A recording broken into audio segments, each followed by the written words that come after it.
যে দুনিয়ার উপরে আমার কোনো লোভ বা লালসা নাই। নিজের কবরটা আমি নিজে করছি বাবা, এইটাই আমার চাওয়া পাওয়া, আর কিছু নয়।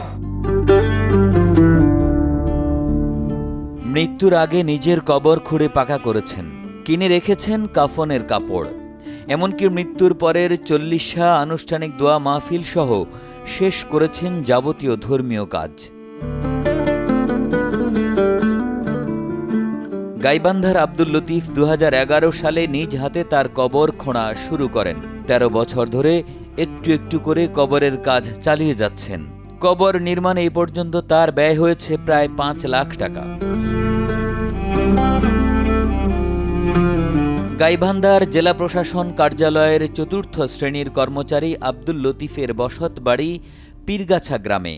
নিজ গ্রামেই 4% বাগানের মাঝে নির্মাণ করেছেন পাকা কবর। উপরে দেয়া হয়েছে ঢালাই করা ছাদ। ছাদের উপরে রয়েছে 5টি গম্বুজ।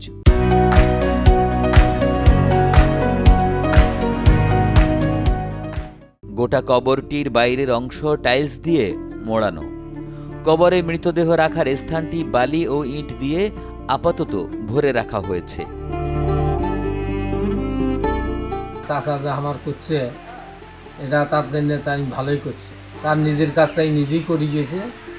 এখন আমাদের আর জন্য কোনো দায়িত্ব রাখে না। আমার চাচা যেটা করতেছে মরণের জন্য সে চিন্তা ভাবনা করতেছে, আর মাস থেকে আর কিচ্ছু করে না। সে মরণের জন্য চিন্তা ভাবনা করতেছে, তার কোনো সংসারের কোনো সম্পর্ক নেই। ঠিক হ্যাঁ, আল্লাহ থেকে আমরা সবাই এই চিন্তা ভাবনা করেন, এই কাজে যাদের সবাই চিন্তা ভাবনা করেন, আল্লাহ খুশি হবে, মানুষও খুশি হবে। মৃত্যুর আগে নিজের কবর তৈরির বিষয়ে আব্দুল লতিফ জানান, সন্তান নেই, তাই নিজের কবর নিজেই তৈরি করে রাখলেন। 2011 সাল থেকে পরে আমি কাজকর্ম শুরু করলাম, তারপর নিজের কবরটা নিজেই খুললাম, খুলিয়ে তারপর ইনশাল্লাহ মানে অর্থাৎ মৃত্যুর জন্য যেটা প্রস্তুতি করা লাগে আমি ইনশাল্লাহ সব কিছুই প্রস্তুতি করছি ইনশাল্লাহ। দোয়ায় আমার যে দুনিয়ার উপরে আমার কোনো লোভ বা লালসা নাই, দুনিয়ার উপরে আমার কোনো লোভ লালসা নেই। আল্লাহ পাক আপনাদের দোয়ায় আমি যেন মৃত্যু হলে আমি যেন এখানেই শায়িত হতে পারি। জীবনের 50 বসন্ত পার করে দেয়া নিঃসন্তান লতিফের এই কাজ এলাকায় অনেকের মনেই দাগ কেটেছে।